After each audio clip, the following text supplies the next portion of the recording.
no conocía ningún arquitecto, ni sabía lo que hacían los arquitectos, nada, absolutamente nada. Creo que la arquitectura es una más y justamente la gracia está en disolver el borde, porque podemos usar diferentes estrategias. Para mí la arquitectura es una estrategia o un medio, pero no es un fin en sí mismo. Obra transparente en el centro del país. Entonces por eso que decidimos ponerla ahí, donde la zona de los bancos y muy cerca de la Moneda. Estuvimos buscando igual como 10 sitios, todos eran como más o menos cerca de ahí, pero ahí en realidad fue el mejor sitio que habíamos encontrado. De nuestro punto de vista, la modernidad es un sistema cultural. Veamos si Chile es moderno. Eso básicamente fue. Ahí en Uro pusimos teléfono y página amarilla. Estaba contratado 2 años, las páginas amarillas. Nunca llamó nadie, absolutamente nadie. Recién estaban saliendo los celulares. Me acuerdo que como supongamos a los 8 meses, de repente sonó el teléfono. Estábamos trabajando ahí, todos los de Euro. El teléfono, ¿cachai? Coche tu madre. Ya, ¿qué es lo que contesto? Entonces tomo el teléfono y me están llamando de Autodesk para ver si teníamos licencia. Y nosotros, cagamos, ya. Pasó con Uro que nos llegó de repente un mail de Francia. Queremos 6 casas prefabricadas tipo M7, pero todas con diferentes diseños, porque la gracia es que los módulos, como un Lego, vaya poniéndolos de diferentes formas. Hizo como una plantilla así, en cuaderno, calculó unas cosas y dijo, no, tienen que decirle que no. Si ustedes hacen esto van a quebrar. Yo creo que efectivamente, independiente de donde uno haya nacido, podemos transformar el mundo. Estoy seguro que esta conversación va a estar muy interesante. Estoy con un arquitecto que es de la Pontificia Universidad Católica de Chile, con un máster en la Politécnica de Cataluña en Tecnología de la Edificación, socio y gerente general de Máfico.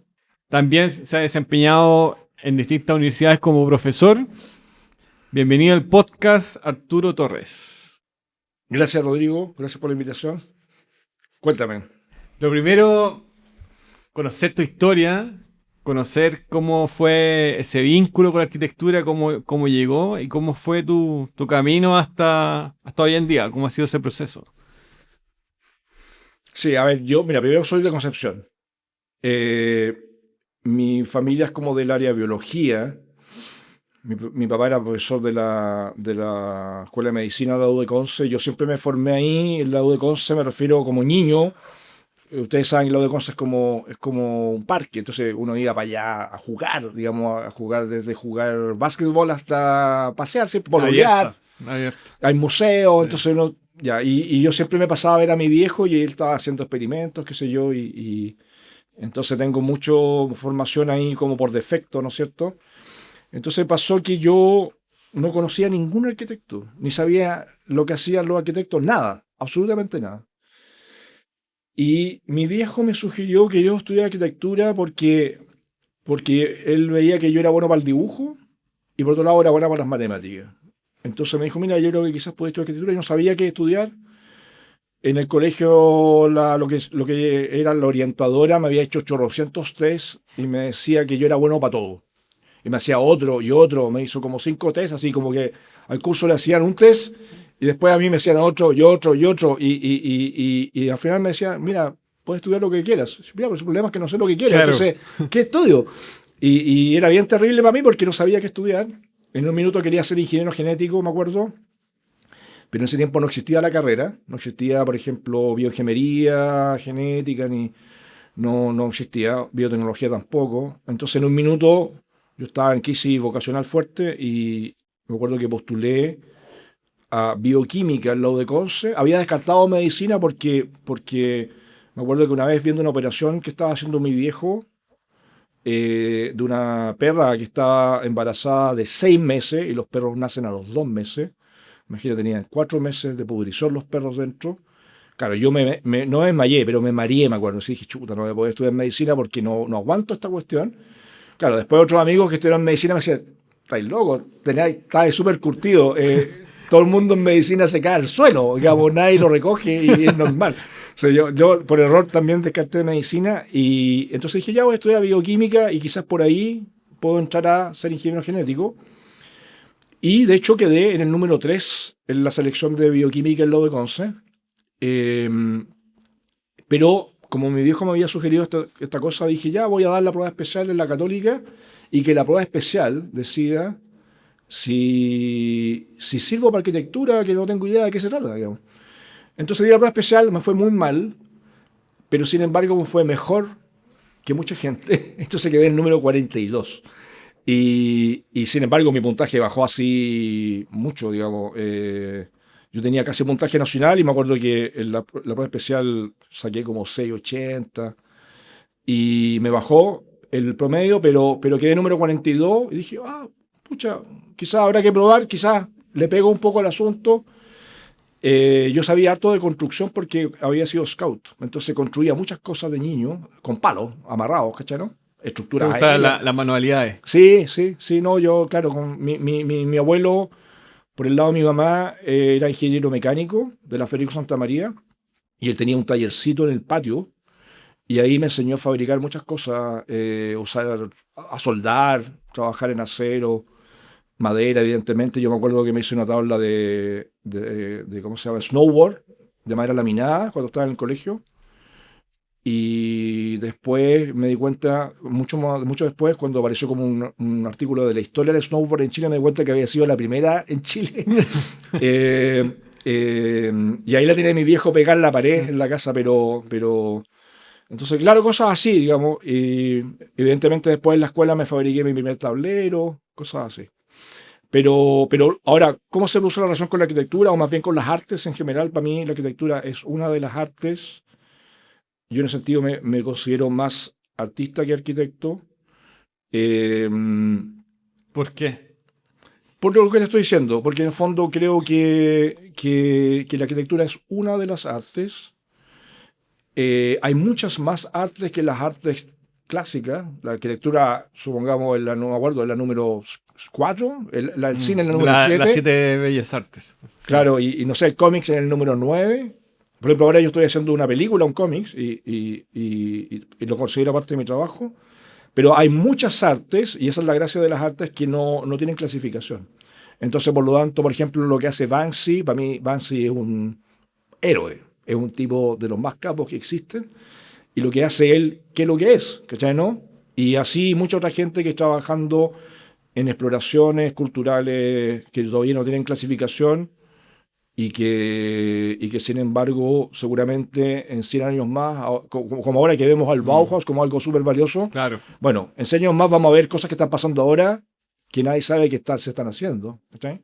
En el ámbito más bien como computacional, quizás, y bueno, y en muchos otros ámbitos en ese sentido, creo que la arquitectura es una más y justamente la gracia está en disolver el borde. Disolver el borde porque podemos usar diferentes estrategias. Para mí la arquitectura es una estrategia o un medio, ¿m? Pero no es un fin en sí mismo. El fin es la mejora de la cultura. ¿M? La cultura es los sistemas de costumbres, lo que se cultiva, es lo que hacemos como casi automáticamente. Entonces, la arquitectura puede mejorar la cultura y las otras artes también. En ese sentido, para mí, yo aprendí arquitectura, pero quizás lo más valioso de lo que aprendí en la Escuela de Arquitectura de la Católica es a conocer las artes. Y cuando yo estaba ahí en la escuela, por suerte estaba arte en el mismo campus y la biblioteca estaba integrada. Entonces yo veía mucho más libros de artes visuales que de arquitectura bueno, y veía lo que hacía la gente en el patio. Entonces, en ese sentido, para mí es todo lo mismo. Eh, Todas las artes son lo mismo, que cambian de medio, por decirlo así, de medio de salida o De hecho, por ejemplo, en esta película que estoy haciendo, yo le llamo que es multi o transmedial, porque en el fondo los medios de salida son muchos, son diversos. Por ejemplo, yo estoy trabajando en cómics, a nivel, digamos, a mano, y en guión, pero ¿cuáles son los medios de salida? Puede ser un videojuego, como un avatar de videojuego, ¿no es cierto? Puede ser, evidentemente, una película, un film, digamos, una película, un largometraje. Puede ser una microserie de TikTok. Puede ser un juguete, porque el avatar es digital, ¿no es cierto? Evidentemente puede ser una gráfica, ¿no es cierto? Bueno, y uno podría preguntarse qué otros formatos puede tener de salida. Puede ser una obra de teatro, pueden ser esculturas, ¿no es cierto? Un juguete es muy parecido a una escultura, etcétera. Una escultura muy parecido a arquitectura, ¿no es cierto? De hecho, como que tenemos un proyecto que es como justamente imprimir un cráneo gigantesco de 2 pisos en el desierto, que es el cráneo de un escaneo, una ecotomografía 3D del propietario. O sea, tú escaneas tu cráneo, de verdad, tu verdadero cráneo, y lo imprimes. ¿Te fijas? Entonces, uno dice, ¿y eso qué es lo que es? Bueno, da lo mismo, la verdad, lo que sea. Lo importante es ir avanzando, ¿no?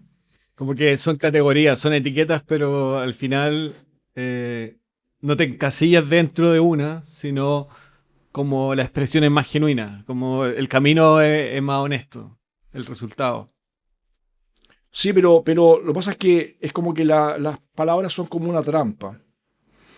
Eh, porque las palabras, por ejemplo, yo en ese sentido soy bastante discípulo de Edgar Morin, que es un epistemólogo francés que acaba de morir, murió hace como un mes atrás. Era el director del CONICET francés, por decirlo así. Edgar Morin vino a Chile, yo me tocó conocerlo y tengo muchos libros de él. No es de mis autores más importantes, pero sí ha sido muy importante, sobre todo cuando hacía clase en la Católica, usaba mucho sus libros. Entonces él dice, mira, la especie humana tiene 2 errores importantes. Una es que se comunica a través de los sentidos con el mundo. Sabemos que el mundo existe a través de los sentidos, visual, odorífico, auditivo, etcétera, kinestésico. Ya. Pero en realidad el cerebro recibe un dato y adentro codifica el mundo y piensa que es como lo percibimos. Pero existen muchos fenómenos de la realidad que la especie humana no logra percibir, que ninguna otra especie logra percibir, que sin embargo por física se sabe que son reales a nivel de experimentación. Por ejemplo, aquí mismo hay ondas de radio pasando por todos lados, a través de nuestros cuerpos, a través de la pared, ¿no es cierto? Yo me podría poner así con una radio pequeñita y la radio, vamos a escuchar el Mundial de Fútbol, digamos, y están pasando. Si las pudiéramos visualizar, estaría lleno de cosas aquí adentro, lleno, lleno, lleno de cosas, ¿no es cierto? Ya. Ese es como un nivel. Hay otras especies que perciben cosas diferentes a nosotros. Por ejemplo, los perros ven en blanco y negro, los gatos ven un espectro de onda levemente diferente. Hay otras especies que ven muy diferente, como por ejemplo las mariposas nocturnas. Ven como si fuera como infrarrojo. Así. Entonces, pero además hay fenómenos que no se sabe que existen, que están, digamos, ¿no es cierto?, en la naturaleza del universo. Entonces, en ese sentido, Edgar Morin dice, el primer error se produce porque nuestro sistema de percepción es muy limitado. El espectro de onda que vemos es así.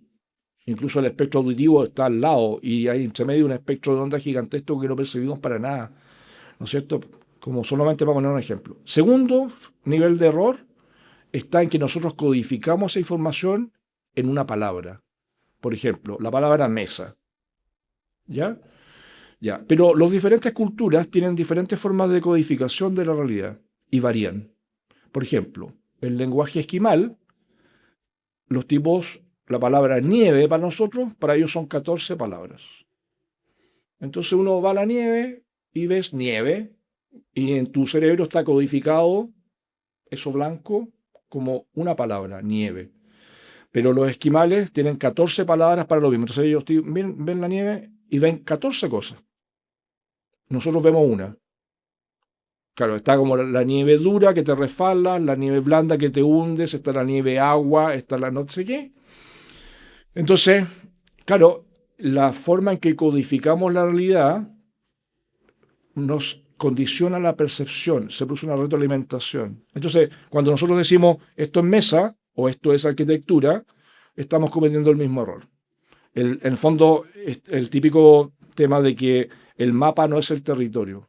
Pasa lo mismo con las palabras. La palabra codifica, pero es un modelo reductivo, se dice en ciencia.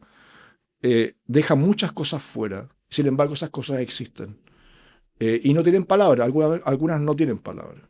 Como que te predispone a hacerte un prejuicio sobre algo ya, a la otra Sí, persona. sí, sí, es buena esa palabra del prejuicio. Yo también sigo mucho a Karl Popper, Karl Popper es un sociólogo, también epistemólogo, que desarrolló el método falsacionista, pero el método hipotético deductivo en ciencia.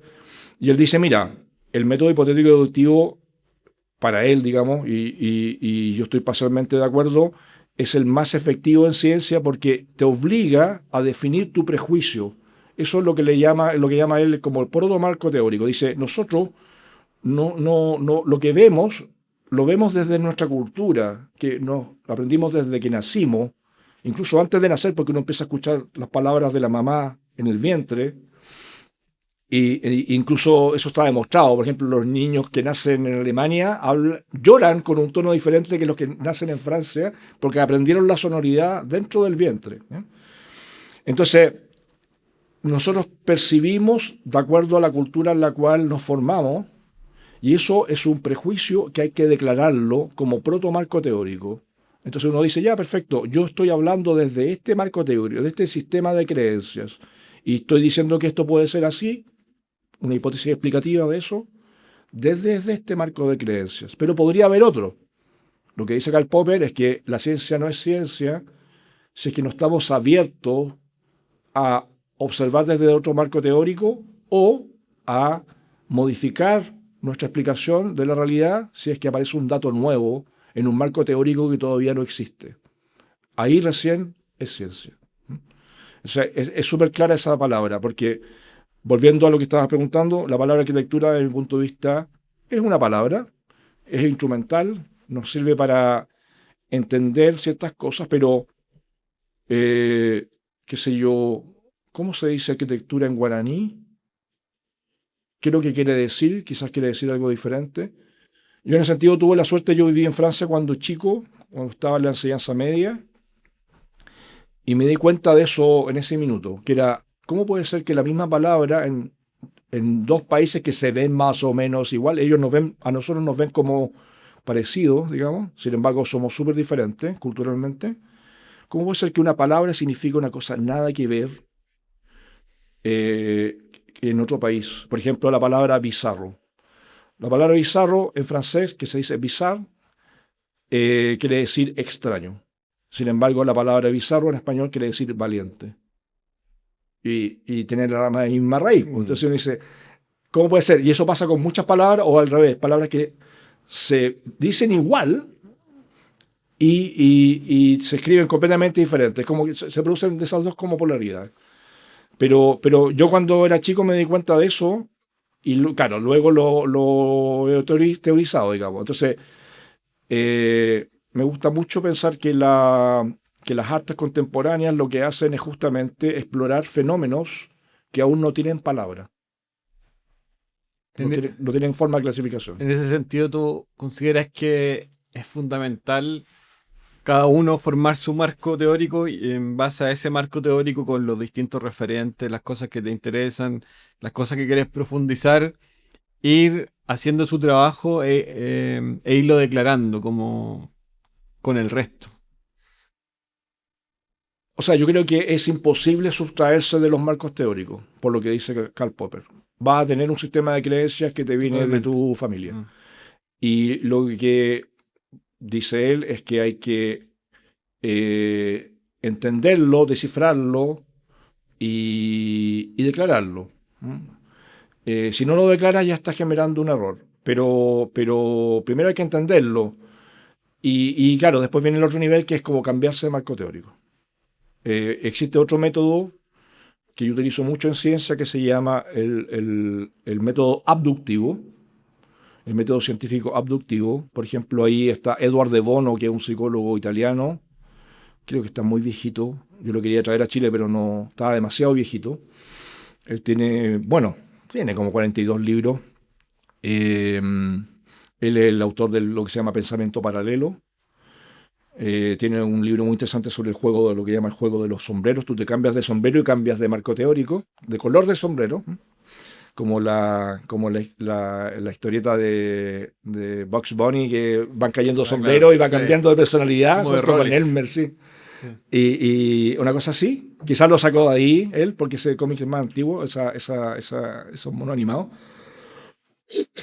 Y Entonces, claro, en el método abductivo uno va cambiando de marcos teóricos expresamente, de manera planificada, justamente para ver desde otra perspectiva un fenómeno y eventualmente encontrar otro procedimiento. Y eso a mí me ha funcionado mucho en desarrollo tecnológico, muy fuertemente. Hemos generado hipótesis muy raras que han generado patentes concedidas, es decir, han sido otorgadas incluso menos de un año, muy rápido, normalmente se demora 3 años, básicamente porque hemos cambiado el marco teórico. Y hemos dicho, esto si fuera desde esta otra perspectiva, sería asá.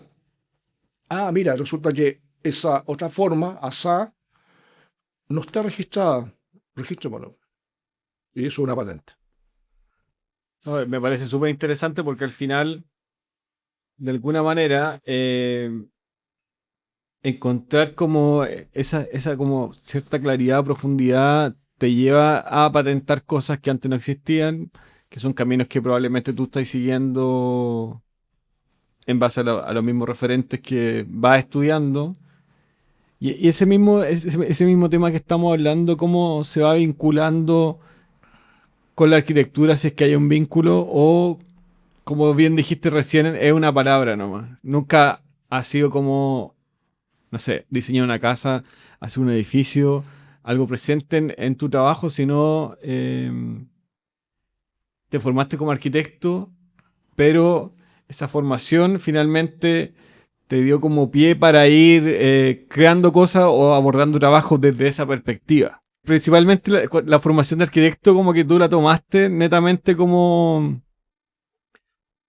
formación, no como hacer o ejercer lo tradicional de ser arquitecto. O sea, eso es un medio para hacer otro tipo de trabajo. No lo ves como el oficio, la disciplina de la arquitectura. No, es que mira, a ver, yo creo que efectivamente una disciplina, yo tengo varias disciplinas, digamos, por ejemplo, yo hago gimnasia en la mañana como 1 hora, me levanto a las 4:30 de la mañana y hago 1 hora como a las 5, entre 5 y 6 hago como gimnasia. Es una disciplina que antes no tenía. Me la creé hace como no sé, después de la pandemia, la verdad. Y entonces uno puede ir cambiando sus disciplinas, digamos, o creándolas, digamos, ¿no es cierto? Antes no, pues trabajaba en la noche, trabajaba de noche y me levantaba tarde. Era completamente al revés la disciplina que tenía de trabajo. O sea, en ese sentido, tomando esa palabra, sí, pues la arquitectura es una disciplina, pero a mí no me interesa la arquitectura en sí misma. En el sentido de que para mí lo importante es que la humanidad avance. Eh, Ahora particularmente me interesa el avance de cómo la humanidad se integra al resto de los ecosistemas como un actor más y no como el actor central, no antropocéntrico en ese sentido. La arquitectura sigue siendo muy antropocéntrica y eso para mí es un error. Pero en ese sentido, la disciplina arquitectónica o las disciplinas artísticas o las disciplinas científicas son todos medios para avanzar. Entonces, ¿cuál me sirve? Bueno, la que me sirva en ese minuto, en el sentido de que depende de la estrategia, lo importante son los objetivos. Cómo se logran esos objetivos y normalmente cuando trabajamos en un proyecto formulamos muchos objetivos, priorizamos los objetivos. Estoy hablando de un equipo de trabajo, Sí, ¿no? claro. Si uno dice ya, volquemos todos los objetivos, personales y colectivos. Ok, ordenémoslo, veamos, acordemos cuál es el más importante y a ese objetivo más importante, los objetivos los movemos así, como que se ordena para allá, aquí. Este va a ser, no necesariamente el más importante para otro proyecto, pero para este proyecto este va a ser el más importante, ¿ok? Y luego le formulamos muchas estrategias, del orden de 100 estrategias, no 100, 70 estrategias, y se eligen unas 5 a 3. Entonces esas estrategias son muy, muy, muy diversas, algunas son arquitectónicas y otras no. A veces son, por ejemplo, quizá un buen ejemplo puede ser que a veces una estrategia es construir un edificio, pero no todos los temas del mundo o todos los problemas del mundo, si lo queremos hablar en términos científicos, se resuelven con edificios. Entonces a veces hay estrategias, por ejemplo, si uno quiere sanear la ciudad está convertida como era la ciudad, digamos, como Londres en 1850, una ciudad llena de caca, por todos lados, las calles llenas de caca. Eso lo escribe Engel en sus libros de urbanismo, de ciencias sociales, pero luego se traspasaron a libros de urbanismo. La gente tiraba la caca por la ventana, digamos, así de simple. Y entonces uno dice, ya, vamos a sanear la ciudad. Una estrategia es hacerla vil rabiosa, digamos. Pero otra estrategia es enseñarle a la gente que se va a enfermar, ¿no es cierto?, y que puede tomar otras formas de resolución. Y otra estrategia es poner alcantarillado. Pero quizás hay muchas más estrategias, incluso que quizás hay estrategias más baratas que poner alcantarillado, que es muy caro, ¿no es cierto?, cuando la ciudad ya está construida. Entonces, en ese sentido, no todas las estrategias son arquitectónicas y las otras no tienen por qué ser menos valiosas. Otra estrategia podría ser nada que ver. Uno dice, oye, mira, lo que vamos a hacer es, vamos a poner una vacuna a todos que van a quedar completamente inmunes a los agentes patógenos de la caca, por decir algo, ¿no? Y no es necesario ni siquiera, es una estrategia Claro, como radical, pero limpiar. limpiar. Sí. Y además vamos, no sé, vamos a poner un aromatizador y va a desaparecer también el olor. Estoy inventando, ¿no? Pero en el sentido, ¿por qué esas otras estrategias no van a ser tan valiosas como la estrategia edificatoria? No digo por qué. Entonces, como que, claro, hay mucho persona por ahí que cree que la arquitectura puede hacer todo. No creo. La arquitectura es una cosa muy parcial. Entonces, en ese sentido, claro, yo estoy abierto y utilizo muy diverso tipo de estrategias. Y contrato gente. Es como si hay una estrategia del orden químico, contrato un químico. Y así, digamos, es como que no. En el sentido, claro, mi trabajo ha sido mucho más un trabajo de desarrollo social, aunque ha ido derivando fuertemente hacia más o menos a partir de 2008, cambié, saqué como el tema social y metí el tema ecológico, porque creo que podemos salvar, digamos, a la gente con vivienda social, pero las ciudades van a cagar con el cambio climático. Entonces, por ejemplo, la otra vez me invitaron a exponer, el mismo Diego Gras, me invitó a exponer en esta cosa que se llamaba como Ciudades 40, no me acuerdo cómo se llama, una cosa de ONU Habitat en Buenos Aires. Había que mandar un video, no fui para allá, sino que había que mandar un video. Y ya, entonces expliqué eso, mira, de mi punto de vista, para poder trabajar sobre el tema cambio climático, lo que hay que hacer es capacitar a la población de las ciudades para que sea autónoma energéticamente y alimentariamente. Porque esa autonomía se la van a poder llevar a cualquier lado porque la migración climática va a ser galopante. Es decir, por ejemplo, de las encuestas Ipsos que ha hecho, digamos, esta empresa francesa a nivel global, el país que más va a migrar va a ser India y Bangladesh. Como que el 65% de la población declara que va a migrar en los próximos 25 años. Estamos hablando de 400 millones de personas. En el caso sudamericano es Brasil, que declara que el 49% va a migrar en los próximos 25 años. Estamos hablando de 100 millones de personas. Imagínate de esos 100 millones de brasileños, 40 se vienen a Chile. Y Chile tiene 16 millones, desaparece Chile. Se convierte en Brasil. Claro. O no sé qué. Y sin contar, digamos, la gente que migra de Perú, de Colombia, que son poblaciones grandes. Entonces uno dice, ¿de qué sirve estas ciudades estáticas que tenemos en ese contexto? En el contexto, digamos, de que hay que hacer algo. Esa era la pregunta de ese congreso. Entonces, claro, me llamó la atención mucho. Después vi los otros videos de los otros panelistas, entre los cuales habían tipos muy destacados como Solarado Benítez o como, no sé, estaba la gente de Sanaa, de Japón. Yo no cachaba que me habían invitado a algo como tan relevante. Y me di cuenta que yo era el único que estaba planteando eso, de que el centro de la inversión tenía que estar en la capacitación de las personas, en esas áreas, una vocación bastante técnica. eh, y todo el mundo estaba planteando, no, que hay que hacer más parques. Sí, eso va a bajar un poco la temperatura en los próximos 15 años, pero si hay que migrar, ¿de qué te sirve eso? ¿Está, no? Eh, entonces, bueno, me salió un poco del tema. Pero claro, eso es una estrategia no arquitectónica. ¿Te fijas? Para nada. O tiene algunos ribetes arquitectónicos. O de diseño podría ser, ¿no es cierto? Uno podría ser, La otra vez estábamos viendo de fabricar un sistema energético autónomo en base al movimiento del cuerpo,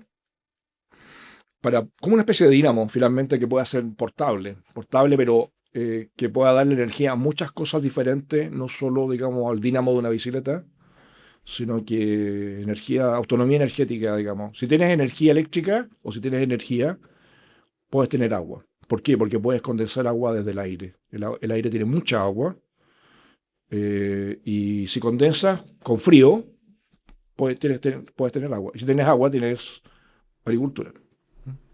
Siempre, según lo que estamos hablando, como en este proceso, quizás también de algunas cosas como de lo que tú comentabas, como cuando eras chico, tenías una visión quizás como holística de las cosas, entenderlas desde arriba y ocupar herramientas las que te sirven para el fin o el objetivo, o sea, hay un proyecto de por medio, hay un objetivo central, después se hacen ciertas estrategias para lograr, parte de esa está la arquitectura, puede ser otro medio, y hay un proyecto que también es muy conocido, que lo hablamos en off y probablemente mucha gente lo conoce, es la Casa de Vidrio. Se construyó el año 2000, creo. Salió hasta en la portada del Condorito, recuerdo que haberla visto por ahí. ¿Cómo se gestó ese proyecto? ¿En qué contexto se dio?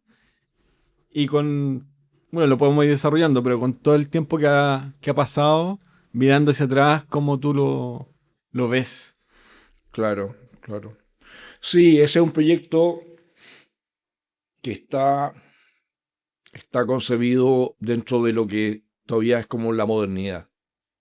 En el sentido, es como de la hipermodernidad, en el sentido de que lo que trataba de hacer era de llevar al límite de la modernidad un país que en ese minuto se declaraba moderno. Me acuerdo que había muchas declaraciones de presidentes de la República. Frei decía, Chile se ha convertido en un país moderno. Se refería a que teníamos computadores. ¿Eh? Eh, Recién había sido electo Lago, todavía no había asumido. Lago iba a asumir en marzo y esta obra la hicimos la segunda semana de enero y febrero del año 2000. Eh, Era la segunda quincena de enero y la primera quincena de febrero. Y entonces, claro, esto era como un cuestionamiento de qué es lo que era moderno, ser moderno. Eh, ¿Se refiere a desarrollo tecnológico, ser moderno? ¿O se refiere a cómo la sociedad se para frente a ciertos temas de la modernidad, como es los derechos? Los derechos. Entonces, eh, yo lo que hice fue tomar un elemento icónico de la modernidad arquitectónica en ese caso, que era el trabajo de Mies van der Rohe o de Bruno Taut, antes que Mies van der Rohe. No tanto la casa Farnsworth como el rascacielos de la Friedrichstraße, que no se construyó, que era un edificio transparente que estaba en Berlín. No se construyó, bueno, ahí quedó el muro metido entre medio. De hecho, yo fui a ver el lugar donde debería haber estado el rascacielos y todavía hay edificios de 4 pisos antes de la guerra, digamos. Y el muro estaba entre medio, había quedado casi dentro del muro. Y, y bueno, y muchas personas que han pensado sobre ese tema, sobre el tema de la transparencia. Hay textos por ejemplo, de Breton. André Breton dice que si fuera todo transparente, muchos de los problemas de la humanidad desaparecerían. Eh, entonces, bueno, dijimos, ok, pongamos esta obra transparente en el centro del país. Entonces, por eso que decidimos ponerla ahí, donde la zona de los bancos y muy cerca de la Moneda. Estuve buscando igual como 10 sitios, todos eran como más o menos cerca de ahí, pero ahí en realidad fue el mejor sitio que habíamos encontrado. Y por suerte se dio poder arrendarlo. Hicimos gestiones en paralelo con 10 sitios. Y ese fue el que funcionó antes y mejor. Pero básicamente era eso, era decir, mira, de nuestro punto de vista la modernidad es un sistema cultural. Veamos si Chile es moderno. Eso básicamente fue. Entonces, eh, claro, para mí es como una de las últimas obras modernas, en el sentido de que, como te digo, después mi marco teórico también cambió y sería una obra que hoy día yo creo que no funciona. Eh, si bien harta gente me ha preguntado, de hecho, me acuerdo que una vez quisieron hacerla en España, si podíamos hacerla en España, en Holanda también quisieron hacerla. Y yo diría que hoy día, con el resurgimiento de los fascismos, o sea, tú ves lo que está pasando ahora, que es como, se está produciendo como una vuelta atrás, ¿no es cierto?, cultural. Conservadurismo en muchos ámbitos. Y entonces, como que desde mi punto de vista se va a generar como bueno, un neofeudalismo, eso está también súper teorizado. Yo escribí un artículo el año 2004 sobre neofeudalismo en la revista RQ, en un número que se llama justamente Política, y lo que decía era que, claro, lo que está pasando es que hay empresas que son más grandes que los países en términos de presupuesto y pueden echar atrás una política pública completa. En ese caso ponía el ejemplo de Exxon y el PIB de Chile. Exxon tiene solamente el capital de marketing, puede echar atrás una política pública completa de un país y lo hace. De hecho, Exxon controla la Comisión de Medio Ambiente del Congreso norteamericano. Eso está en un documental que hizo, por ejemplo, Leonardo DiCaprio, que aparecen ahí. Estos son los congresistas y entonces en ese sentido es real. eh, y hoy día, claro, se ha planteado más bien como tecnofeudalismo, que es el mismo principio, pero de una fracción específica, ¿no es cierto?, de empresas. Pero las otras siguen actuando, ¿ah? Exxon sigue actuando. En ese sentido, claro, lo que se está produciendo es que la democracia se está perdiendo y eso va a llevar a una barbarie que se expresa en que hay una vuelta atrás y en ese sentido hacer una obra como la Casa de Vidrio hoy en día podría ser un desastre absoluto. Yo en un minuto pensaba que podía ir avanzando más la cosa. En ese minuto fuimos muy inocentes de pensar que podíamos no irnos presos, porque también fuimos a juicio, digamos, ¿no es cierto? Y fue yo creo que fue, Fueron a juicio por la sí, casa. No sabía. nos tiraron una querella criminal por el atentado a la moral y las buenas costumbres. Querella criminal quiere decir que te vas preso. Claro. No es, bueno, ese era el objetivo. Y teníamos varios abogados, pero el abogado de la parte de defensa civil era Roberto Celedón, que hoy día es diputado. Tipo muy, muy, muy capo. Era una de las personas más nobles que yo he conocido en mi vida. Trabajó gratis, más encima solo le queríamos pagar, no quiso cobrar. Y él, bueno, es un muy, muy, muy buen abogado. Abogado de derechos humanos, había ganado muchos juicios muy complicados. Pero además hubo algo de suerte. Es que tuvimos suerte. O sea, podríamos efectivamente. Nosotros creíamos perfectamente que estábamos en nuestro derecho. Todavía lo creo. Completamente en derecho. No hicimos nada ilegal.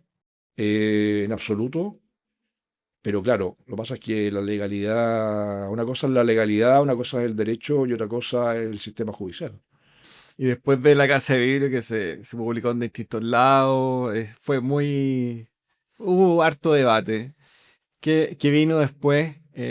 Repercusiones positivas o negativas a ti personalmente, al equipo que trabajaba, que era uro1.org, como el colectivo.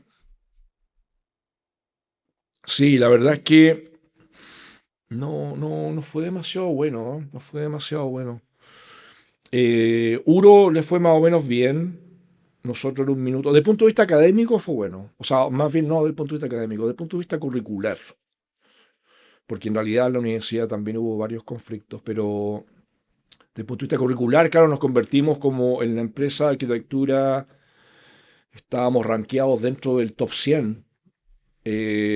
Mejor que Matías Klotz en ese minuto, mejor que Alejandro Aravena.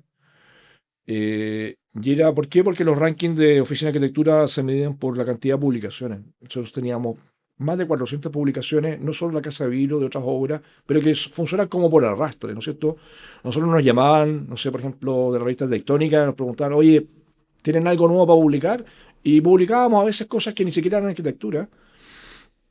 Eh, Por ejemplo, yo publiqué una máquina para torturar que había diseñado, que era una obra irónica, digamos, y la publicaron en España. Y era un modelo 3D, no era, digamos, no era una obra real. Digamos. Es una obra que nadie quiso financiar Claro. y sin embargo ellos la quisieron publicar en una revista que se llama Obradoiro, que es de Galicia.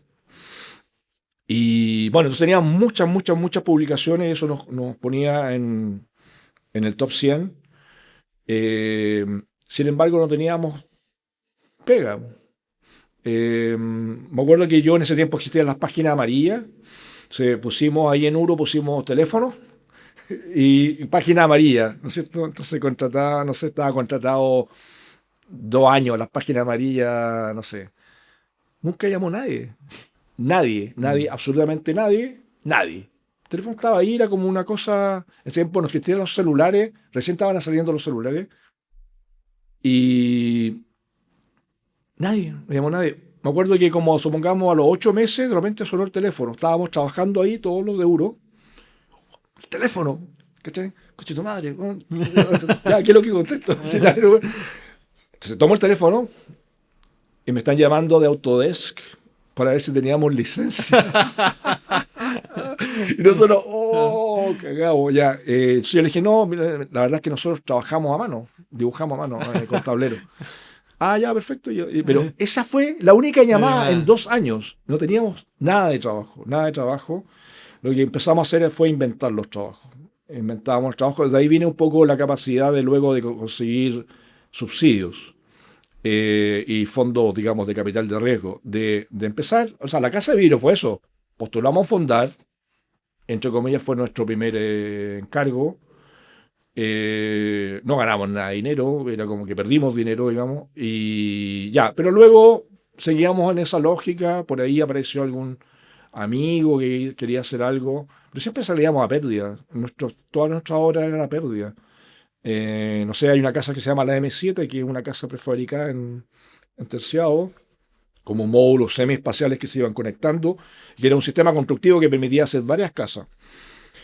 Salimos completamente a pérdida, digamos, en el sentido de que, no sé, yo creo que puse como 3 palos del bolsillo, ¿cachai? ¿No? Entonces, en ese sentido, desde el punto de vista económico no funcionaba y luego empezamos a trabajar como en el tema diseño eh, y empezamos a trabajar ahí, empezamos a ser levemente rentables, que era, empezamos a trabajar para HP Billington, primero en montajes.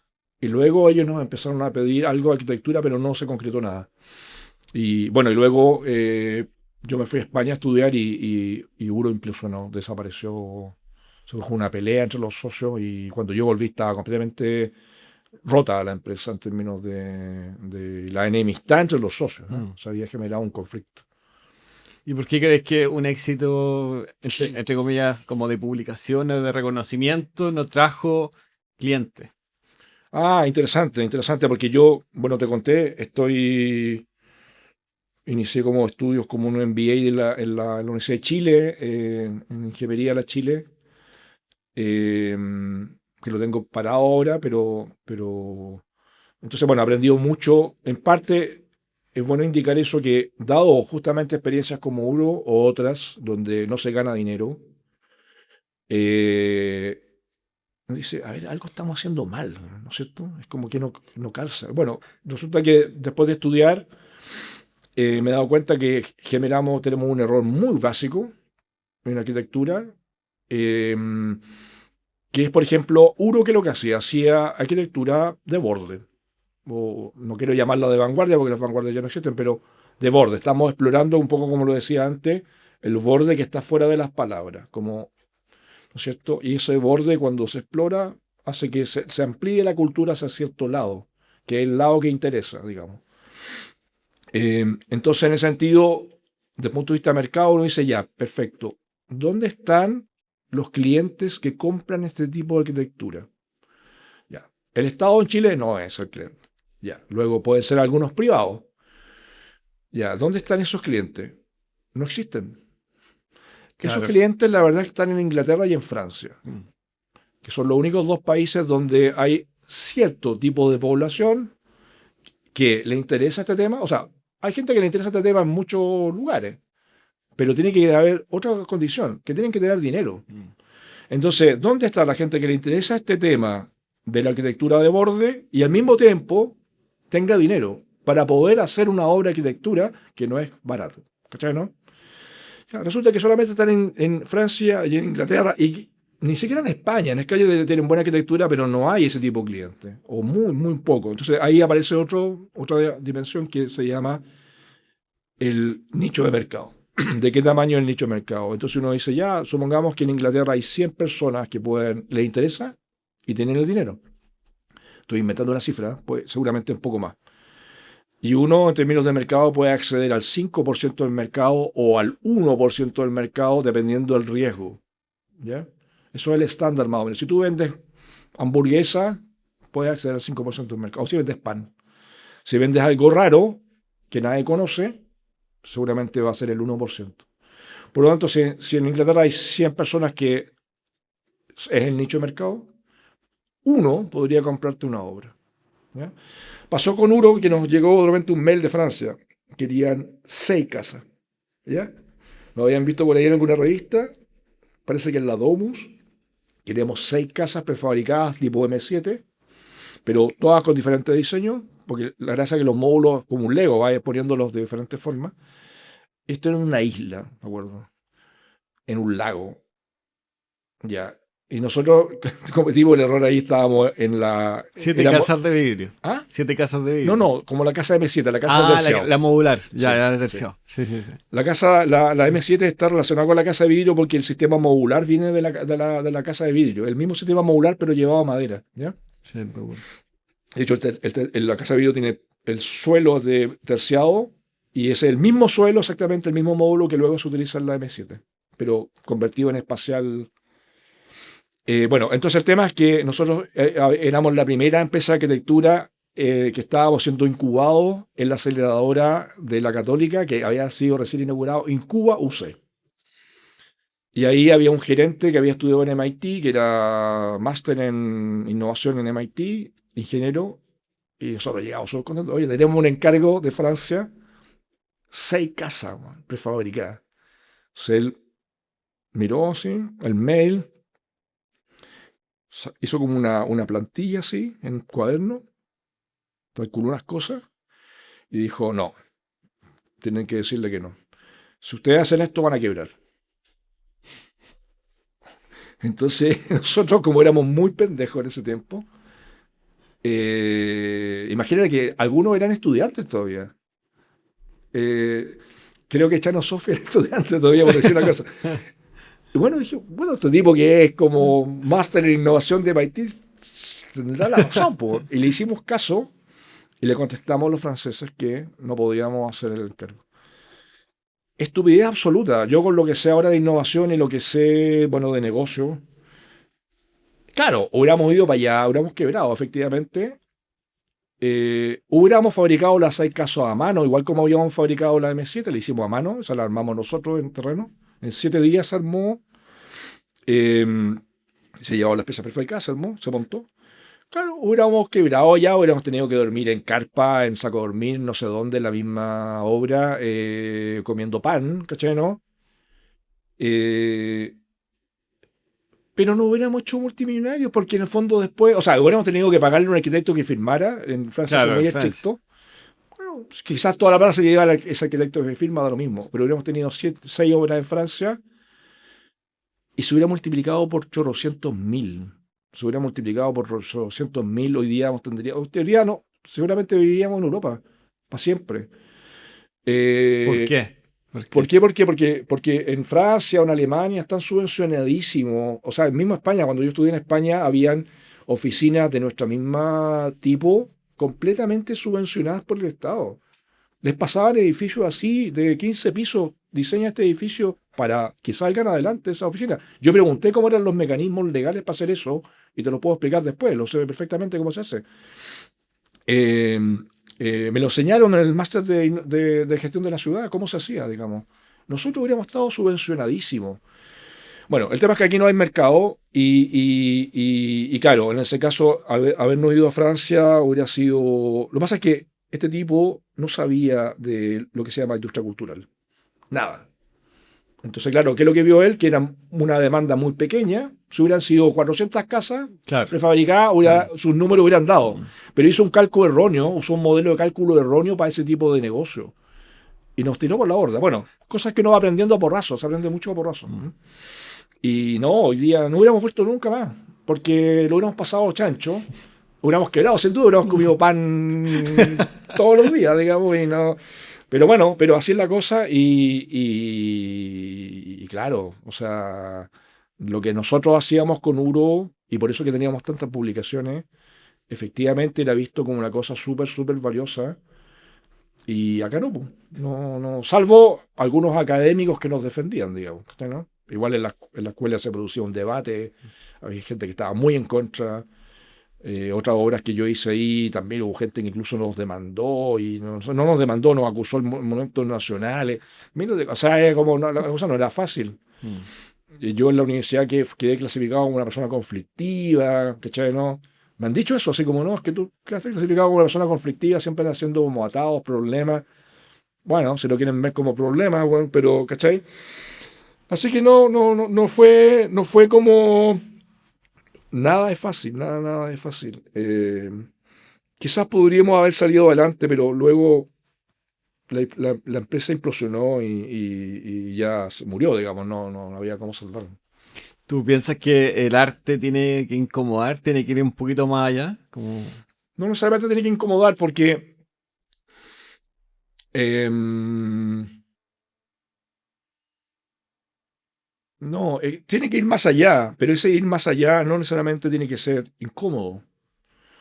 Em, para alguna gente puede ser incómodo porque se encuentra con algo que quizás nunca ha visto o nunca y no lo puede entender. Pasa mucho, por ejemplo, cuando alguien va a un museo de arte contemporáneo y se encuentra con una instalación y dice, ¿y qué está esto? Claro, como su cerebro nunca ha percibido algo así, no sabe cómo clasificarlo, Claro. pero luego, al cabo de 10 años, y yo lo he visto, y la persona dice, no, es que esta es una obra de, por ejemplo, no sé, el clásico cuadrado blanco sobre blanco de Malevich. Es como, me están agarrando para el huevo. Es como un cuadro pintado de blanco que dice que tiene un cuadrado. Bueno, yo por suerte he visto esa obra en vivo y efectivamente hay un cuadrado pintado dentro del cuadrado, digamos, dentro del marco. Y se puede ver por la textura de la paleta, digamos. Cambia la forma en que pasaba la paleta, digamos, ¿no? Y además no es cuadrado, es una figura media casi cuadrada, digamos. Pero entonces, claro, si tú no has visto nunca eso, es como que piensas que estás agarrando para el chuleteo, pero luego de entender, al cabo de un cierto tiempo, lo empiezas a entender y tu cerebro lo asimila, ¿no es cierto? Entonces, claro, a veces puede ser incómodo, pero no tiene por qué ser incómodo, solo es una condición sine qua non. Ojalá no sea incómodo, ojalá no sea incómodo. Por ejemplo, ahora, con esta película que estoy haciendo, estaba hablando con un amigo músico que va a trabajar en el sonido. Entonces me decía, mira, esta película el formato de salida, el primer formato de salida va a ser una microserie TikTok, ¿ya? Y son muy cortitas, duran 90 segundos, o más de entre 60 y 90 segundos. Se me decía, mira, la gracia del celular es que puede emitir sonidos no audibles. O sea, lo mismo que hablamos antes, el espectro de onda es mucho mayor. Sin embargo, el cuerpo lo puede sentir. O sea, podría haber música, digamos, pero también podría haber sonidos no audibles, otro tipo de fenómenos. Entonces, este amigo me decía, mira, eso a mí me interesa mucho, porque efectivamente tú puedes generar sensaciones que no son música, ¿cachai? Música en el sentido clásico. Dice, ¿te fijas? Entonces, uno podría generar sensaciones emocionales administradas que no son, que van más allá, ¿no es cierto? Amplían el borde, como estábamos hablando, pero no necesariamente es incómodo. No necesariamente es incómodo. ¿Cachai? Entonces no tiene que ver con lo incómodo. Tiene que ver con explorar fenómenos nuevos. eh, culturales y también físico-químicos, digamos. Y en todo este proceso, tanto de formación, de ejercicio de la profesión, lo que hace ahora, ¿sientes que hay algo que te acompaña siempre como para buscar profundidad o ir un poco más allá, salir de tu zona de confort, como explorar otros medios, otras formas de expresarte, ¿cachai? No sé si hay algo que siempre está contigo, ¿no? La curiosidad, obsesión, algo que marque tu, o ha sido una constante en tu trabajo, si puedes mirar para atrás.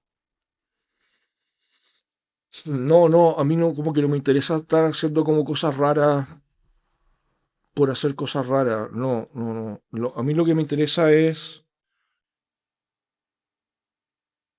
que la humanidad avance, que la especie, podríamos Ese decirlo de otra como forma. el fin mayor. Sí, y que avance no es en cualquier dirección. Yo creo en ese sentido que la cultura es como una ameba con el borde sin membrana, con un borde más bien abierto. Y de repente ha habido como ciertas personas en la historia que la han hecho avanzar en una cierta dirección porque esa pregunta les interesaba. Entonces se amplió la cultura en esa dirección, pero es como un poco azaroso. Supongamos, Nikola Tesla dice que uno puede sacar energía desde el aire o de la atmósfera y por lo tanto la energía podría ser gratuita. Y bueno, y eventualmente sí. Y entonces él avanzó en una dirección y hoy día tenemos un mundo bastante eléctrico, pero podría haber sido otra energía. Y así, hay como, ¿no es cierto?, direcciones que no son, pero hubo el azar de que Nikola Tesla nació, emigró a Estados Unidos, eh, son un montón de azares. Entonces, en ese sentido, yo diría que la cultura va avanzando en direcciones súper azarosas, dependiendo de personas, incluso la idea de creer, simplemente de creer. Por ejemplo, yo creo que efectivamente, independiente de donde uno haya nacido, podemos transformar el mundo. Ya. Eso a mí, eso lo aprendí en la católica. Por ejemplo, Alejandro Lavena tiene la misma idea. Por cierto, yo hice clase con Alejandro como profesor e instructor cuando era más chico y claro, él también cree eso y Ismilian también cree eso. Por ejemplo, yo hice clase en Talca, donde estudiaste tú, o también he hecho clase en un montón de lados y le decía a la gente, mira, la única diferencia entre ustedes y los tipos de la católica es que ellos creen y ustedes no. Por ejemplo, me acuerdo en Talca, un chico, estábamos ensayando BIM, estábamos desarrollando proyectos como lo que se llama ingeniería de detalle, que es básicamente el proyecto constructivo, cómo Mm, se construye. Estábamos tomando proyectos utópicos y los convertíamos en proyectos que se podían construir y construir. lo estábamos haciendo además con BIM. Eh, entonces había un estudiante levanta la mano y me dice, profesor, ¿para qué estamos aprendiendo esto de BIM? Si nosotros acá, porque él estaba trabajando en una oficina o haciendo la práctica, me dice, lo único que hacemos en la oficina es ubicar. Y le digo, bueno, pero tú sabes que el BIM permite ubicar automático. Y le mostré al tiro, sí, mira, aquí está la plantilla, ¿cachai? Este volumen que está acá está convertido en una tabla Excel acá. Ahí está tu ubicación. Tú le asignas un material y vas a tener tu presupuesto y... O sea, claro, el chico quedó peinado para atrás y me acuerdo que un día me lo encontré en Santiago. El mismo. Sí, así El por chico del azar, no sé, mundo, parece en man. el gama, así. Sí. Profesor, qué sé yo. El profesor me dice, fui a Uruguay y vimos las obras de Eladio Dieste que usted nos había mostrado, no sé, por ladrillo armado, ¿no es cierto? Y quedó, me decía, es que quedé loco. O sea, como una pequeña cosa, como salir de Chile y ver una obra increíble, eh, le cambió la cabeza al chico, ¿cachai? El mismo chico que me estaba Mm. diciendo que lo que hacía era cubicar. Entonces, ya, ahí hay algo de eso, en el sentido de que, independiente de donde uno haya nacido, o sea, hay lugares mucho más extremos que Chile, digamos, si naciste en Sí. África, ¿no es cierto? Eh, el potencial humano es gigantesco, ¿cachai? ¿No? Es gigantesco. ¿No será eso también como una mentalidad, no sé si chilena, pero quizás latina, de no ver más allá o tener una convicción all-in de que, oye, si vamos con todo, lo podemos hacer y hay que tener una mirada, lo que tú estás comentando, quizás, claro, Chile cumple con las emisiones, pero quizás el mundo no, y si hago una solución acá, le puede funcionar a India y eso contribuye Por a ejemplo. un bien mayor. Por ejemplo. Entonces, en ese sentido, claro, yo me formulo objetivos de nivel mundial. Y eso también es un método que se llama disparar a la luna. Yo la primera vez que leí eso, se lo leí a Jodorowsky, pero después descubrí que en la universidad, en Singularity University, es un método que se llama disparar a la luna. Entonces, ¿en qué consiste? En que uno formula un objetivo de muy alto impacto, que no vas a lograrlo, pero no importa, porque si no lo formulas no vas a llegar acá. Si tú Mm, formulas un objetivo aquí, vas a llegar acá. ¿Cachai, no? exacto, sí. Entonces, puede ser que fracase en la mitad, no importa, pero a veces se producen milagros. Yo soy una persona atea, pero estoy usando esa palabra que me la enseñó David Campuzano, nuestro ingeniero senior, que es bastante religioso. Y me acuerdo, él calculó la casa de vidrio. En la casa de vidrio pasó eso. Me acuerdo que yo tenía otro procedimiento mental antes. Y, por ejemplo, yo decía, mira, hay que trabajar con lo que tenemos a mano. Si tenemos madera, construimos en madera. Si tenemos acero, construimos en acero. Resulta que no sé, el cliente tiene una barraca de acero, construimos en acero, ¿no es cierto? Ese era mi procedimiento muy, muy, muy táctico. Mm, Entonces David me dice, no, no, estáis mal en tu procedimiento mental. Lo que tenéis que hacer es pensar en el ideal. ¿Por qué? Porque quizás no solo esa obra no requiere acero, requiere otra cosa por ese motivo, pero el ideal es súper difícil de generar. Sin embargo, a veces se produce un milagro y se genera. Entonces, claro, nosotros hicimos eso con la casa de vidrio, elegimos ese terreno entre 10, estábamos gestionando todos al mismo tiempo, hablamos con todos los propietarios, empezamos a hacer los contratos con todos, así el que saliera primero sale. Y salió el ideal. Y eso es un milagro, ¿cachai, no? mm. Entonces, uno dice, después he pensado cómo se produce eso, y resulta que he leído, pero mucho, de que hay un fenómeno extrañísimo que es casi esotérico, que es que el cerebro trabaja automáticamente día y noche. Tú estás durmiendo, tu cerebro está trabajando. Entonces, tú cuando formulas una pregunta o un desafío muy complejo,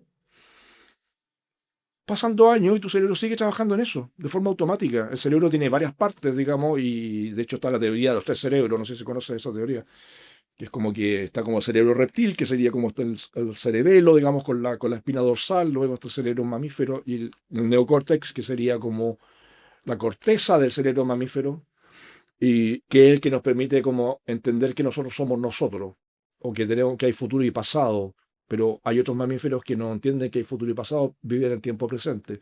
Solo ciertos primates, por ejemplo, los orangutanes no entienden que hay futuro y pasado, y los chimpancés sí. Y hay como... entonces, bueno, el tema es que el cerebro sigue trabajando y al cabo de 2 años, 3 años, de repente tú ves no sé qué, miras eso, dices, oh, ahí está la solución de lo que Claro. yo estaba planteando. Mm, Y esas cruces, mm, cruces de información, incluso vas por la calle y ves una vitrina, una cosa nada que ver, un cartel. Dices, esta es la weá que nos servía, ¿cachai, no? Y se produce el cruce de información, el clic, o se atan varios cabos, ¿cachai, no? Entonces, el milagro se produce en parte por eso. Es como que el cerebro va buscando lo que necesita el proyecto hasta que de repente calza. Es muy loco, muy loco. A veces es una cosa que viene de otra cosa y tú estabas diciendo no sé qué 100%. y no Sí. funcionó. Oye, pero esta cuestión, sí, esta cuestión. ¿Cachai? Es muy loco, muy loco. Entonces, en mi experiencia, claro, los proyectos, la verdad es que se demoran mucho, se demoran como 10 años. Eh, ¿Por qué? Porque está la parte ya después conseguir financiamiento, después hacerlo, ¿no es cierto?, etcétera. Y es posible que el proceso de ideación, de concepción, de una solución se genere como en 5 años, por ahí. Ahora, entonces yo hago harto eso. Hay como muchas formulaciones, quedan ahí. Si la formulación sobrevive en tu mente, quiere decir que hay algo importante. Y se va armando solo. Se va armando solo. Eh, entonces surgen los proyectos. Eh, bueno, una cosa así, una cosa así, ¿no? ¿Tú sientes que uno para... O sea, recién comentamos que tú trabajas con un proyecto y ese proyecto también es una visión personal. Tú la asocias mucho, por ejemplo, la empresa que ahora eres socio, eres gerente general, que tiene una innovación y busca innovación, también tiene mucho para poder formar esa empresa, una visión muy arraigada a cómo tú la ves, como el objetivo mayor, como entender que esa misión y visión que tiene la empresa también tiene que ser compartida por ti, muy intrínseca, así, muy ligada. Sí, sí, sí, sí, sí, sí. Yo la verdad es que ya no trabajo en cosas que no me interesan. No ser un mercenario, así como... No, no. Lo fui y ya no lo hago. ¿Por qué? Porque la vida es corta. Entonces, no voy a perder 3 años de mi vida en algo que no va a servir para nada. No lo voy a hacer. Entonces, claro, en esta empresa, por ejemplo, esta es una de varias empresas. Yo en este minuto tengo 3 empresas. Voy a cerrar una. Cada una de esas empresas tiene una patente industrial dentro. Y la hemos creado con diferentes extesistas. Yo no lo voy a cerrar porque lamentablemente tiene una tecnología demasiado avanzada para su tiempo. La patente está concedida, está no solo formulada y inscrita, ya la concedieron y la concedieron, como te decía, en menos de un año. Sin embargo, una tecnología demasiado avanzada y no tiene mercado. Si tú se la presentas a cualquiera, te dice, ya, perfecto, pero ¿cómo recupero mi plata? En Chile, digamos, en el mundo latino, volviendo al tema como anglosajón, claro, ahí efectivamente hay gente que le gusta apostar, que es otra cosa. Es como, ah, está choro, me gusta. No le importa si recupera plata, no le importa nada. ¿Eh? Es un sistema de apuestas, como jugar al póker. Y quizás tenemos que ir para allá algún minuto. Entonces, en ese sentido, claro, en este minuto tengo 3 empresas, una la voy a cerrar porque no porque la tecnología sea mala, sino porque mm, es un costo tener la empresa abierta. Si no seguramente esa tecnología se va a activar como unos 10 años más. Y quizás ahí vale la pena crear de nuevo la empresa. Entonces, en ese sentido, sí, todas estas empresas tienen que ver, son vehículos, son instrumentos para poder sacar adelante, realizar objetivos.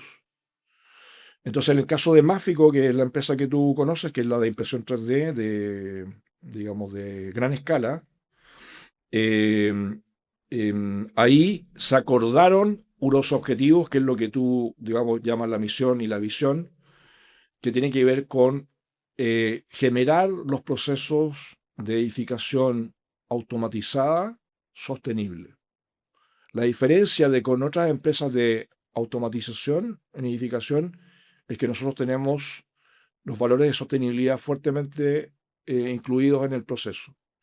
Ya sea desde el tipo de energía que utilizamos para hacer andar las máquinas que hemos desarrollado nosotros mismos, en equipos integrados, ¿ah? O sea, tenemos ingeniero informático, tenemos ingeniero estructurales, tenemos muchos hackers, digamos, que no tienen formación formal.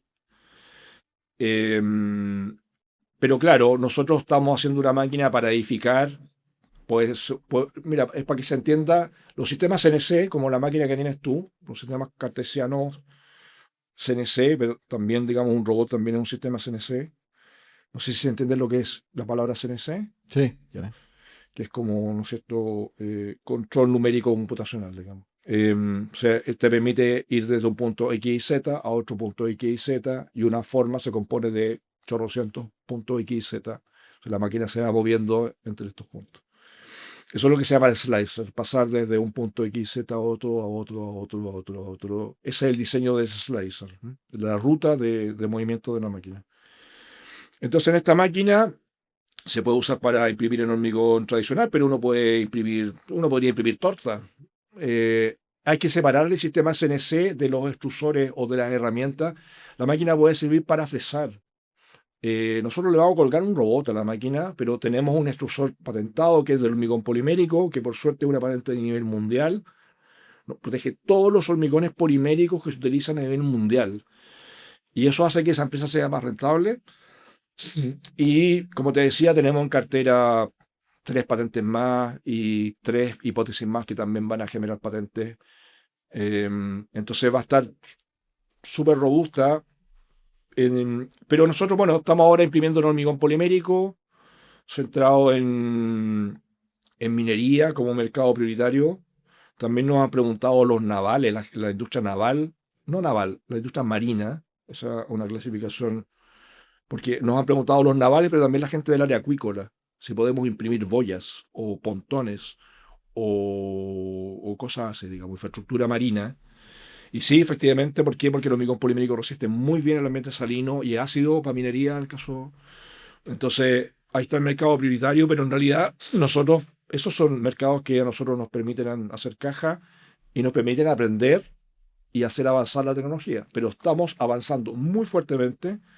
O sea, el hormigón polimérico ya no es carbono off, tenemos que resolver el problema de la huella ecológica de la energía que estamos usando, energía eléctrica me refiero.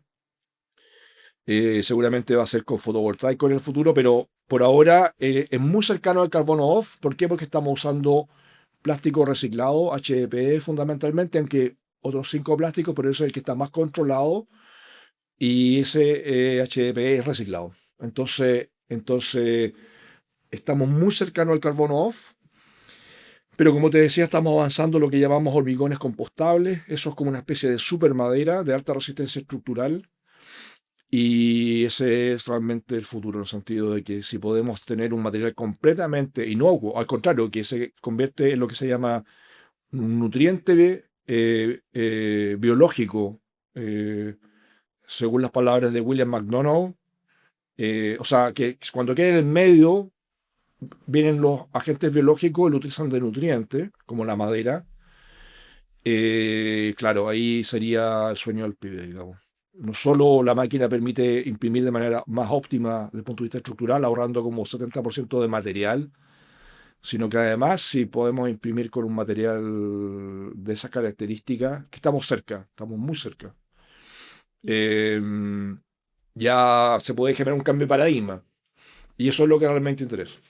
Y eso también va a impactar directamente, me imagino, en todo el tema de la vivienda social. O sea, el déficit que hay, ¿podría esta tecnología contribuir a realizar o construir más viviendas sociales? Sí, sin duda, sin duda. O sea, la verdad es que nosotros, como te digo, ya no nos formulamos como arquitectos.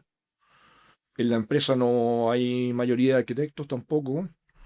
Nosotros estamos en una lógica de fabricar el mundo.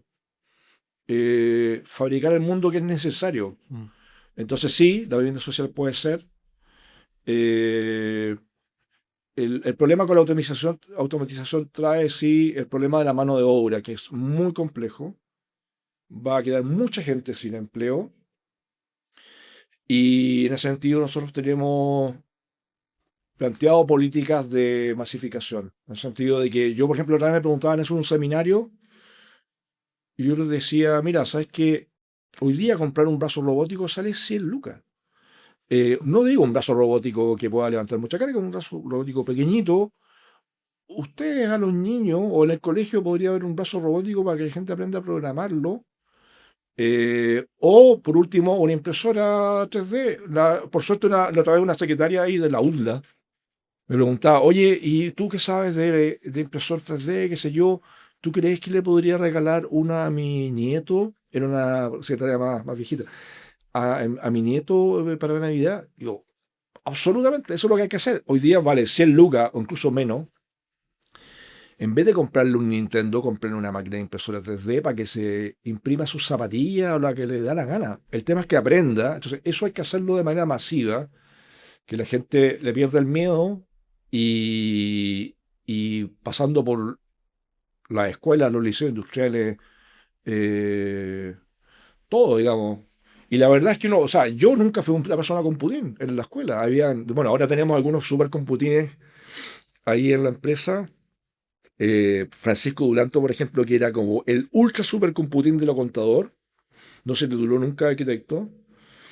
Eh, y él es una persona absolutamente clave y capo en este tipo de cosas. Entonces, yo nunca fui con Putin porque no tenía plata, era porque no tenía computador.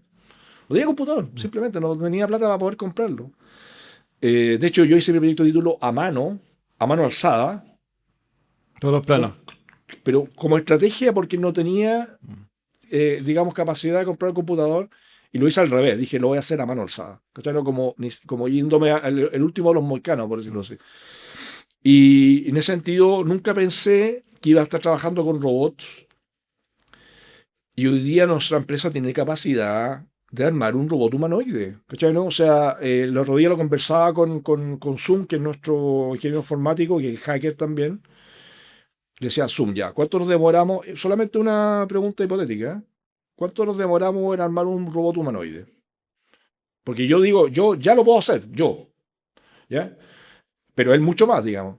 Me dijo, suponiendo que tenemos todo el dinero, lo que no hay límite de presupuesto, nos demoramos como un año y medio en armar un robot humanoide. Él es experto en AI también, ¿eh? Entonces, el problema más que nada es entrenarlo. No es el sistema de mecánico. El sistema de mecánico son puros motores controlados por un software. ¿Ya? Y supongamos que son 40 motores, punto. El problema es un problema de torque y un problema de equilibrio, digamos, de cómo compensáis todos los motores. Eh, entonces, ya, no es que vayamos a hacer un robot humanoide, porque en realidad en Chile no hay plata para hacer eso. Digamos, si nosotros quisiéramos generar un robot humanoide competitivo que pueda competir contra los chinos, él es chino, ¿ah? El Zoom es chino. Lo podríamos hacer. Si hubiera como un capital, digamos, de inversión suficientemente, lo podríamos hacer. Y ahora, no vale la pena porque ya hay tanto desarrollo. Si tú no te tiras a hacer algo que sea completamente novedoso, no tiene ningún sentido desde el punto de vista de mercado. Ninguno. Sería. Como que ya estáis compitiendo años tarde. Sí, Mm. sí. Tienes que plantear una hipótesis muy diferente, que igual la podríamos formular. Nosotros hemos formulado hipótesis muy raras que nos han dado la patente y han sido validadas desde el punto de vista de ingeniería mecánica, pero hipótesis muy raras, ¿eh? Y eso viene de los métodos creativos, de las artes. Eh, pero el tema es que lo podríamos hacer, pero igual no hay capital de riesgo para poder hacerlo. Entonces no tendríamos que ir a otro país, no hay ninguna posibilidad de hacerlo acá, conociendo el medio de inversión que hay en Chile, digamos. Ni desde el Estado, ni desde el mundo Privado. privado hay capitales de riesgo de ese tipo. Estamos llegando casi al final del episodio, Arturo, y quedan dos preguntas. La primera es para los arquitectos jóvenes que están saliendo de la universidad, a los diseñadores que también están a punto de titularse y que tienen ciertas inseguridades o ciertas dudas de cómo hacer su camino, y escuchándote a ti, que tienes una fuerte convicción en lo que haces, y también me parece muy interesante esa combinación entre las artes, pero también quizá algo más duro, el tema de inteligencia artificial, la mecánica, y cómo esa combinación pueden dar resultados también potentes. ¿Qué consejo le darías tú o qué te ha funcionado a ti durante toda esta trayectoria que has tenido durante estos años trabajando, que a ellos quizás les podría hacer sentido para que tenga una dirección, profundidad en su manera de hacer y que sea coherente también con lo que ellos quieren? Mira, una vez me preguntaron en la Chile, en un seminario, me preguntaron qué es lo que haría yo para estudiar arquitectura. Y yo dije, mira, lo que tienen que hacer es primero estudiar arte en la Chile y luego estudiar ingeniería en la Chile. Buen y, mix. y todo el mundo se quedó con eso, pero sí, o sea, en el sentido de que yo creo mucho en la autoformación. Y yo la verdad es que si tuviera mucho dinero, que lo pienso tener, digamos, para mí el lujo es estar estudiando media jornada de manera constante y de manera formal. No, también con libros, también con, ¿no es cierto?, con videos. Nosotros vemos muchos videos de YouTube para ver cómo funciona una máquina. Todo el rato tenemos un grupo WhatsApp que están compartiendo videos, pero de miles de cosas, incluso a nivel químico, como cómo se hace este material o cómo.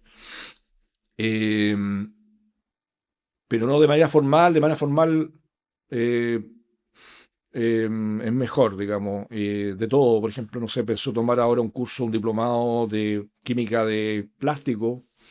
eh, Cosas así que, pero también me gusta el área como el área ecológica, el área de la física. Eh, entonces, en ese sentido, yo creo que lo más importante es formularse como a una autoformación constante, que no termina en la universidad, evidentemente, sino que es un tema de la vida completa. Y para poder guiarlo eso hay que tener los objetivos súper claros. Porque si no, podéis estar como champurreando en cualquier área, ¿no es cierto? Entonces, lo que hay que reconocer es qué es lo que a uno le gusta y qué es lo que quieres hacer. O sea, yo, por ejemplo, cuando llegan practicantes a Máfico o cualquier persona, le pregunto, lo primero que pregunto ya, ¿cuáles son tus objetivos de vida? Eh, y hay gente que no lo sabe o no lo quiere reconocer, porque yo creo que todo el mundo sabe qué es lo que le gusta, más o menos. Hay gente que no lo quiere reconocer, porque a veces son perturbadores, son objetivos perturbadores que están bien, pero hay que reconocerlo. Entonces, en ese sentido, hay que escribir los objetivos. Si son 10 objetivos, son 10 objetivos. Y ahí ordénalo, cuál es el más importante. Y eso va a permitir forjarse una carrera eh, o una serie de disciplinas, porque, mira, hay un montón de carreras universitarias hoy en día que hace 100 años atrás no existían, como psicología. Las carreras, o ingeniería genética, lo que te estoy comentando, biotecnología. Entonces, de la misma forma, van a seguir habiendo otras carreras, van a ir naciendo nuevas carreras.